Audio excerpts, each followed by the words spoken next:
Pakistan under 19 Asia cup का champion बन गया। फाइनल में भारत को 191 रन से इबरतनाक शिकस्त देकर टाइटल अपने नाम कर लिया।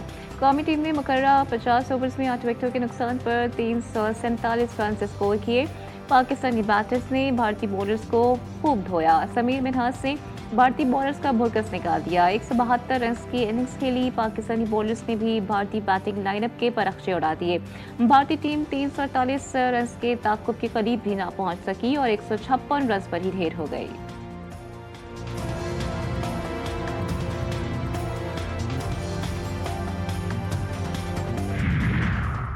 अफगानिस्तान को फितनतुल खवारिज और पाकिस्तान में से किसी एक का इंतखाब करना होगा। अफगान तालिबान की पुश्तबनाही से दहशतगर्द हमारे शहरियों और बच्चों को निशाना बना रहे हैं। Chief of defence forces field marshal Asim Munir का कौमी उलमा मशाइख कॉन्फ्रेंस से खिताब। कहा, किसी भी इस्लामी रियासत में रियासत के अलावा कोई जिहाद का हुक्म और फतवा नहीं दे सकता। ऑपरेशन बुनियानुम मरसूस में अल्लाह की मदद आते हुए देखी और महसूस की है।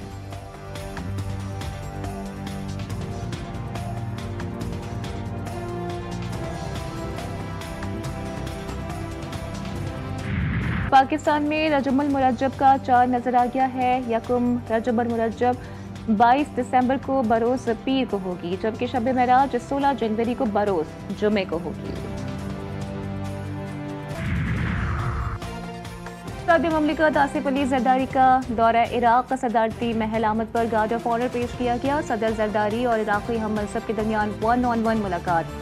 पाकिस्तान और इराक के सदूर के दरमियान भी वफूद की सतह पर मुज़ाकरात। जरदारी ने सदर अब्दुल लतीफ जमाल राशिद का शुक्रिया अदा किया। दोनों रहनुमाओं ने दो तरफा ताल्लुकात की सूरत हाल का जायजा लिया। तिजारत, सरमायाकारी, ज़राअत और दिफाई पैदावार के शोबों में वसअत देने पर रोशनी डाली। तिजारत और तिजारती सरगर्मियों को आसान बनाने के लिए तजावीज़ भी दी।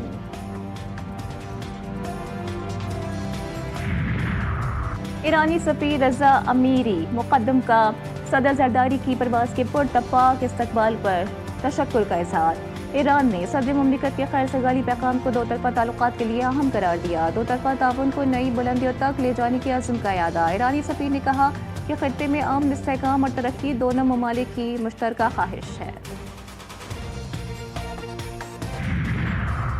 नायब वज़ीर आज़म इसहाक डार और ईरानी वज़ीर ख़ारजा अब्बास अराग़ची के दरमियान टेलीफोनिक रब्ता। दो तरफा ताउन के मुख्तलिफ शोबों का जायजा। इलाकाई सूरत हाल पर तबादला ख्याल, तिजारती ताल्लुकात, राबताकारी और अवामी रवाबित को मज़ीद मज़बूत बनाने का अज़्म। दोनों रहनुमाओं ने इलाकाई अमन और तरक्की के लिए करीबी ताउन जारी रखने का इरादा किया।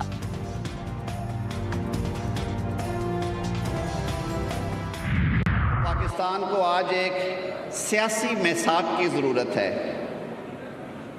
और ये मिसाक सिर्फ़ और सिर्फ वतन अज़ीज़ के लिए है, किसी एक शख्स के लिए नहीं है, किसी एक ज़ात के लिए नहीं है, किसी एक जमात के लिए नहीं है, किसी एक गिरोह के लिए नहीं है।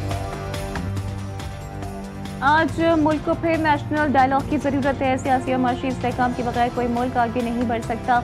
वफाकी वज़ीर कानून आज़म नज़ीर तारड़ कहते हैं कि पाकिस्तान को एक सियासी मिसाक की ज़रूरत है। सियासतदान का काम मामलात को बातचीत से हल करना है।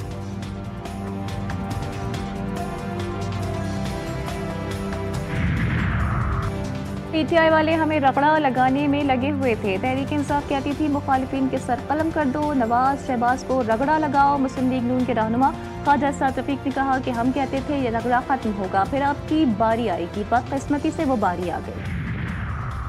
वज़ीर दाखिला मोहसिन नकवी और वज़ीर मुमलिकत दाखिला तलाल चौधरी का लाहौर एयरपोर्ट का दौरा। बैरून मुल्क जाने वाले मुसाफिरों के इमिग्रेशन प्रोसेस का जायजा लिया।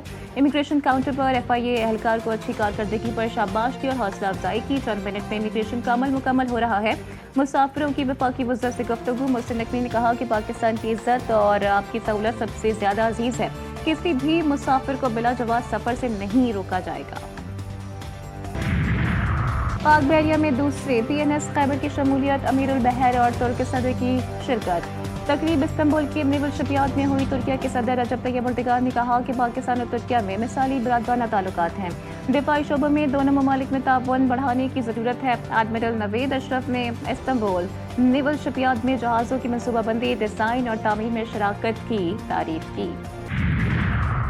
सोलर सारिफीन के लिए नेट मीटरिंग पॉलिसी तब्दील। नया बिलिंग निज़ाम मुतारिफ करवा दिया गया। वज़ारत तवानाई ने नेट मीटरिंग पॉलिसी तब्दील करने की मंजूरी दे दी है। नेट बिलिंग के तहत यूनिट कीमत 11 रुपये होगी। सारिफीन से सोलर मुआहदे की मुद्दत 5 साल कर दी गई है। नेट मीटरिंग की मद में सोलर सारिफीन को इजाफी सरचार्ज की जगह फी यूनिट तबादला मिलेगा। सारिफ के सोलर से बनाए गए यूनिट की कीमत नेपरा मुकर्रर करेगा। सारिफ जो यूनिट इस्तेमाल करेगा उसका रेट नेपरा टैरिफ के मुताबिक होगा। जनूबी अफ्रीका के शहर जोहानिसबर्ग में मुसल्लह अफराद की फायरिंग, 9 अफराद हलाक, 10 जख्मी हो गए। पुलिस के मुताबिक फायरिंग का वाकया एक होटल पर पेश आया। हमलावर की तलाश जारी। गैर कानूनी अफवान दरअंदाजी खित्ते के ममालिक की दाखिली सलामती के लिए संगीन खतरा। ईरान इंटरनेशनल ने अफगान बाशिंदों की सरहदी दरअंदाजी का पर्दाफाश कर दिया। मुतादिद अफगान शहरी गैर कानूनी तौर पर सरहद अबूर करते हुए ईरानी सरहद पर हलाक। अफगानिस्तान सरहद पर मजमूई 40 हलाकतों और मुतादिद मुहाजिरीन के लापता होने की इतलात मौसूल हुई हैं। सीनियर ईरानी सरहदी कमांडर के मुताबिक अफगान बाशिंदे इस्लाम कला के रास्ते से गैर कानूनी तौर पर शहर में दाखिल होने की कोशिश कर रहे थे। कराची में तरक्याती मंसूबे तेजी से जारी। शहर की बेहतरी के लिए अमली मंसूबों पर यकीन रखते हैं। मेयर कराची बैरिस्टर मुर्तज़ा वहाब की मीडिया से गुफ्तगू कहते हैं कि जिला बस्ती के इलाकों में मुख्तलिफ मंसूबों का इफ्तिताह कर रहे हैं। न्यू कराची की सीवरेज लाइन समेत सड़क का इफ्तिताह कर चुका हूँ। ये टाउन किसी और का है लेकिन लोग हमारे हैं, हमारी जिम्मेदारी है।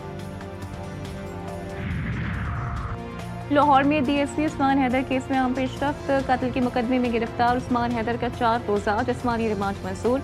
मुलजिम ने तकरीबन 3 माह कबल अपनी बीवी और बेटी को कत्ल कर दिया था। एसएसपी मोहम्मद नवीद ने कहा कि किसी को भी कानून हाथ में लेने की कतई इजाजत नहीं। एबटाबाद में 3 बच्चों को जहर देकर कत्ल और अहलिया को जख्मी करने का मुकदमा दर्ज। एफआईआर के मतन के मुताबिक मुलजिम काशिफ ने माली मुश्किलात के बायस 3 बच्चों को जहर देकर कत्ल किया। अहलिया को भी कत्ल करने के लिए सर पर किसी आले से वार किया। मुलजिम ने खुद को भी तेज धार आले से जख्मी किया और फिर फंदा लगाकर खुदकुशी की कोशिश भी की।